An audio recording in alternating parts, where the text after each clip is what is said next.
திருப்பாடல் 20. நெருக்கடி வேளையில் ஆண்டவர் பதில் அளிப்பாராக.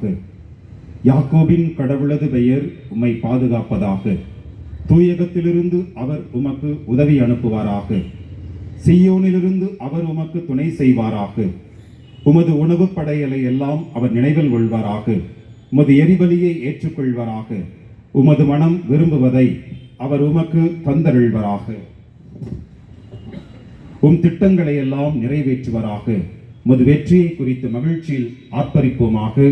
கடவுளின் பெயரால் வெற்றி கொடி நாட்டுவோமாக. உமது விண்ணப்பங்களை எல்லாம் ஆண்டவர் நிறைவேற்றுவாராக. ஆண்டவர் தாம் திருப்பொழிவு செய்தவருக்கு வெற்றி தருகின்றார். தமது தூய வானகத்திலிருந்து அவருக்கு பதில் அளிக்கின்றார். வெற்றியளிக்கும் தமது வலகையின் ஆற்றலை காட்டுகின்றார் என்று இப்பொழுது நான் அறிந்து கொள்கின்றேன். சிலர் தேர்ப்படையிலும் சிலர் குதிரைப்படையிலும் பெருமை கொள்கின்றனர். நாமோ நம் கடவுளாகிய ஆண்டவரின் பெயரில் பெருமை கொள்கின்றோம். அவர்கள் தடுமாறி வீழ்ந்தார்கள், நாமோ நிமிர்ந்து நிற்கின்றோம், உறுதியாய் நிற்கின்றோம். ஆண்டவரே, அரசருக்கு வெற்றி அருளும். நாங்கள் கூப்பிடும் வேளையில் எமக்கு பதில் அளித்தருளும். ஒவ்வொரு ஆண்டும் ஆகஸ்ட் மாதம் 15ஆம் நாள் என்ன கிழமை? இண்டிபெண்டன்ஸ் சுதந்திர நாள். ஜனவரி 26 குடியரசு தினம். பள்ளிக்கூடம் சரி, நிறுவனங்களில் சரி, நாம் இருக்கிற இடங்களில் சரி கொடியேற்றுகின்றோம். இந்திய நாட்டினுடைய கொடி நாம் ஏற்றுகின்றோம். அப்போ அதுக்கு பின்னால் நாம் எல்லாரும் நின்று சல்யூட் அடிக்கிறோம். ஏன், என்ன காரணம்? நாங்கள் எல்லாரும் இந்திய நாட்டு பிரஜைகள். இது எங்களுடைய தேசக்கொடி, இது எங்களுடைய தேசக்கொடின்னு சொல்லி, சுதந்திர கொடின்னு சொல்லி இதுக்கு நாங்கள் கட்டுப்பட்டு இருக்கிறோம். இது எங்களை கட்டுப்படுத்தி இருக்கிறது. நாங்கள் ஒரு நாட்டு பிள்ளைகள். இந்த நாட்டு பிள்ளைகள் என்பதற்கு இந்த கொடி எங்களுக்கு அடையாளம். இதில் நாங்கள் ஒருமைப்பட்டிருக்கிறோம், ஒருமனப்பட்டிருக்கிறோம். தான் அந்த கொடிக்கு பின்னால் நின்று நாம சல்யூட் அடிக்கிறோம், தேசிய கீதம் பாடுறோம். இன்னைக்கு இந்த இடத்துல இந்த கொடி மரம் நிறுவப்பட்டு இருக்கிறது. இதிலே ஒரு அழகான, உன்னதமான, பரிசுத்தமான, உலக அளவிலே பிரபலமான ஒரு கொடி. என்ன கொடி? பாப்பரசருடைய கொடி. அந்த பாப்பரசருடைய கொடி ஏற்றப்படுகிற பொழுது அகில உலகத்தில் இருக்கிற எல்லா கிறிஸ்துவ பிள்ளைகளும் ஒரு பாப்பரசரின் கீழே, ஒரு ராஜாங்கத்தின் கீழே, ஆண்டவருடைய பிரதிநிதியாகிய பாப்பரசரின் கீழே நாங்கள் எல்லாரும் ஒரு திருச்சபையின் பிள்ளைகள். ஒரு திருச்சபையின் பிள்ளைகள் என்பதை அந்த கொடியும் அந்த கொடிக்கு மேலே நின்று பாட்டு பாடி ஜபிக்கின்ற பிள்ளைகள் எல்லாரும் எந்த நாட்டில் இருந்தாலும் சரி, எந்த நிறத்தில் இருந்தாலும் சரி, எந்த மொழி பேசினாலும் சரி, நாங்கள் ஒரு திருச்சபையின் பிள்ளைகள், ஒரு திருச்சபையின் பிள்ளைகள். அதே போல இதில் அன்னை மரியாளுடைய கொடி ஏற்றப்படும், திருநாள் அன்னைக்கு கொடி ஏற்றப்படும். அப்ப எல்லாரும் நாம ஒரு தாய் பிள்ளைகள் என்பதை சுட்டி காட்டுகிறோம். இந்த கொடி கீழே வச்சோம்னா அதுக்கு மரியாதை இல்லை, அது இப்பவே உயர இருக்கணும். ஏன் அது உயர இருக்கணும்? ஏன் அது உயர்ந்து இருக்கலாம்? அதனுடைய பன்முகத்தன்மை, அது காலில் மிதிப்படக்கூடாது, மூஞ்சி துடைக்கக்கூடாது, அதையே வேற எந்த விதத்துக்கும் பயன்படுத்தக்கூடாது. அது நம்முடைய எண்ணங்களினுடைய உயர்ந்த நம்முடைய வெளிப்பாடுகளுக்காகத்தான் அது உயர்ந்த மலை மேல உயர்ந்த இடத்துல அது நிறுவப்படணும்.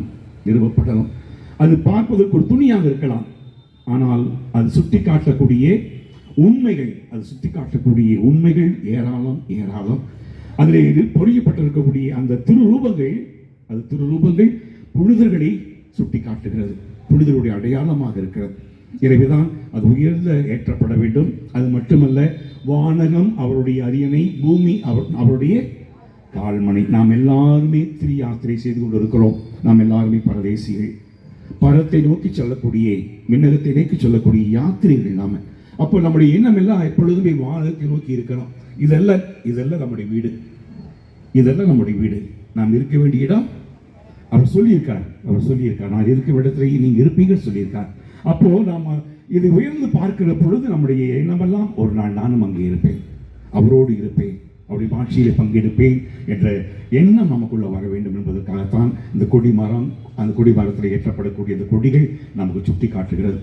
எனவே இந்த வேளையிலே அருமையான முறையிலே இந்த கொடி மரத்தை நிறுவி இருக்கிற பங்கு தந்தையோடு இணைந்து பொருளாதார உதவி செய்து உடல் உழைப்பு கொடுத்து சிறப்பான முறையிலே இந்த கொடி மரத்தை நிரூபிக்கிற உங்கள் எல்லாரையும் மேலும் ஆயிரவர்கள் பெயராலும் அடியின் பெயராலும் உங்களை வாழ்த்துகிறேன், உங்களை பாராட்டுகிறேன். இதெல்லாம் நம்முடைய வழிபாட்டுக்கு தேவையான பொருட்கள், நம்முடைய வழிபாட்டுக்கு தேவையான பொருட்கள், ஆன்மீகத்துக்கு தேவையான பொருட்கள் இவையெல்லாம். எனவே அந்த விதத்திலே இவ்வளவு அழகான முறையிலே இந்த கொடி மரத்தை நீங்கள் செய்திருக்கீங்கன்னா உங்களுடைய உள்ளமும் அப்படியாக அழகான உள்ளங்களாக இருக்கிறது. கஷ்டத்திலும் துன்பத்திலும் கூட உங்க சின்ன சின்ன உதவியை நீங்க தாங்கி இருக்கீங்க இல்லையா? நீங்க தாங்கி இருக்கிறீங்கன்னா அதை கடவுள் நிறைவாக ஆசீர்வதிப்பான். ஒரு மடங்கு அல்ல, பல மடங்கு அதை ஆசீர்வதிப்பான். என் நிமித்தம் ஒரு கிண்ணம் தண்ணீர் கொடுப்பவனுக்கு அவனுடைய வாழ்க்கை புத்தகத்திலே அந்த ஒரு கிண்ணம் தண்ணீர் பொறிக்கப்பட்டு அவனுக்கு அது பல மடங்காக கொடுக்கப்படும் ஆண்டவர் சொல்லியிருக்கிறார் தேவ வார்த்தை. எனவே இறைவன் உங்களை நிறைவாக ஆசீர்வதிக்கட்டும். எங்கள் அன்பின் பரலோக பிதாவே, இந்த கொடி மரத்துக்காக உதவி செய்த அனைத்து அன்பர்களையும் நண்பர்களையும் பிள்ளைகளையும் உடைய கருத்தில் ஒப்புக் கொடுக்கிறோம். இந்த கொடிமரம் நிறுவதற்காக முயற்சி எடுத்த அருமையான அருட்பணியாளரை உடைய கருத்தில் ஒப்புக் கொடுக்கிறோம் சுவாமி. பொருள் உதவி கொடுத்து உடல் உதவி கொடுத்து இந்த கொடிமர நிர்மாணத்துக்காக எடுத்த சகல முயற்சிகளில் பல மடங்கு ஆசீர்வாதமாய் இவர்களுக்கு கொடுப்பீராக. இந்த கொடி மரம் நிறுவப்பட்டு அதில் கொடி ஏற்றப்படுகின்ற பொழுது ஏற்றப்படுகின்றது கொடிக்கு நாங்கள் கட்டுப்பட்டவர்கள், நாங்கள் கீழ்ப்பட்டவர்கள், நாங்கள் அந்த கொடிக்கு சொந்தக்காரர்கள். அது எங்களுக்கு உயிருக்கும் மேலான ஒன்று. அந்த கொடியை அவமானப்படுத்துவதற்கோ அசிங்கப்படுத்துவதற்கோ அல்லது அதை தவறான முறையில் பயன்படுத்துவதற்கோ எப்பொழுதும் ஒரு காலம் நாங்கள் அனுமதிக்க மாட்டோம். எங்களுடைய உயிர் கொண்டு எங்களுடைய இந்த கொடியை நாங்கள் பாதுகாப்போம் என்ற உறுதிப்பாட்டை நாங்கள் வளர்த்திக் கொள்வோமாக. இந்த கொடி உயர்ந்து ஏற்றப்பட்டு பறக்கப்படுகிற பொழுது எங்களுடைய உள்ளமெல்லாம் வானகத்தை நோக்கி உயர்ந்திருக்கும்படியாய் வானகம் எங்களுடைய அரியணை, அது எங்களுடைய வீடு. அங்கே எல்லாரும் ஒரு நாள் பரமபிதாவோடு அன்னை மரியாளோடு திருக்குடும்பத்தோடு நாங்கள் வீட்டிருப்போம் என்ற எங்களுடைய நம்பிக்கை விசுவாசம் உறுதிப்படுவதாக. எல்லாம் வல்ல இறைவன் தந்தை மகன் தூய் ஆவி இந்த கொடி மரத்தை இதில் ஏற்றப்படுகின்ற கொடியும் ஆசீர்வதித்து புனிதப்படுத்தி அருள்வாராக. ஆமென். வீட்டவர்களுக்கு தந்தை ஆட்சி வருக, இந்த திருவள்ளம் விண்ணுலகில் நிறைவேறுவது போல மண்ணுலகிலும் நிறைவேறுக. எங்கள் அன்றாட உணவை இன்று எங்களுக்கு தாரும். எங்களுக்கு எதிராய் குற்றம் செய்தவர்களை நாங்கள் மன்னிப்பது போல என் குற்றங்களை மன்னியும். எங்களை சோதனைக்குட்படுத்தாதையும் தீமைகளில் நின்று எங்களை விடுவித்திரளும். அருள்மிக பெற்ற மரியே வாழ்க, ஆண்டவர் உடனே. பெண்களுக்குள் ஆசிரியப்பட்டவள் நீரே, மடை திருவயிற்றின் கனியாக இயேசுவும் ஆசிரியப்பட்டவரே. தூய மரியே, இறைவனின் தாயே, பாவிகளாக இருக்கிற எங்களுக்காக பொழுது எங்கள் இறப்பின் வேளையிலும் வேண்டிக் கொள்ளும். ஆமென்.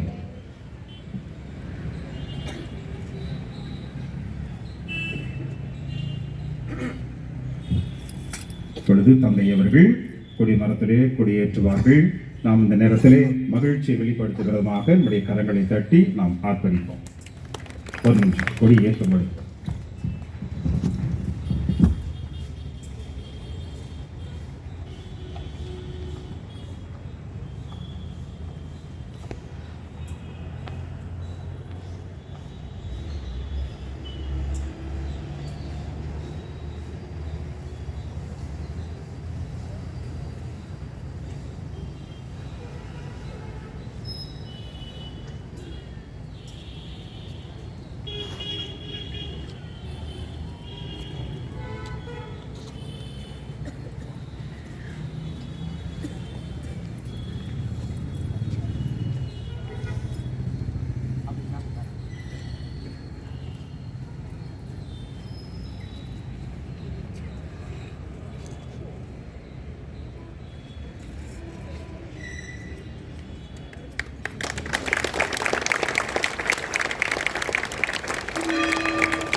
நமது எளிய அழைப்பினை ஏற்று நமத்திலே வந்து இந்த கொடிமரத்தை மந்தரித்து முதல் கொடி ஏற்றி வைத்து மறைமாவட்ட முதன்மை குரு அவர்களுக்கு உங்கள் அனைவருடைய சார்பாக உளமார்ந்த நன்றிகளை தெரிவித்துக் கொள்கிறேன். நன்றிகளை தெரிவிக்கிற விதமாக தந்தையவர்களுக்கு கடங்களை கேட்கிறேன்.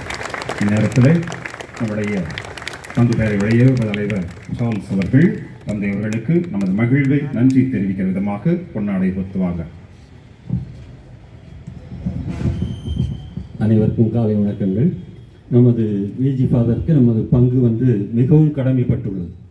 நமது ஆலய பிரிவாக்க சமயத்திலே நிறைய தடைகள் தடங்கல்கள் தொடர்ந்து வந்து கொண்டே இருந்த பொழுது நமது பங்கு தந்தை அவர்களுக்கும் நமது ஆலய பங்கு பேரவை குழுவினருக்கும் நிறைய தடவை ஒவ்வொரு தடவையும் பிரச்சனைன்னு சொல்லிட்டு அவங்க கேள்விப்படும் போது நமக்காக ஓடி வந்து அதுக்கு தீர்ப்பு சொல்லி இந்த மாதிரி செய்யுங்க அப்படின்னு சொல்லிட்டு அந்த நிறைவு விழா வரைக்கும் நம்ம கூடவே இருந்து அவங்க செய்தாக அந்த அவருடைய அந்த நன்றியினை அவர்களுக்கு நாம் செய்ய வேண்டிய அந்த நன்றியை வெளிப்படுத்தும் விதமாக இந்த நிகழ்ச்சி நமக்கு நடந்தது. ஒரு மாதாவினுடைய பாக்கியம். அவர்களுக்கு என்றென்றும் நமது பங்கு இருக்கும் வரைக்கும் நம்ம அவர்களுக்கு கடைப்பட்டிருக்கிறோம். நன்றி உள்ளவர்களாக நம்ம இருப்போம் என்பதை தெரிவித்துக்கொண்டு இந்த பொன்னாடை அவர்களுக்கு அனுப்பி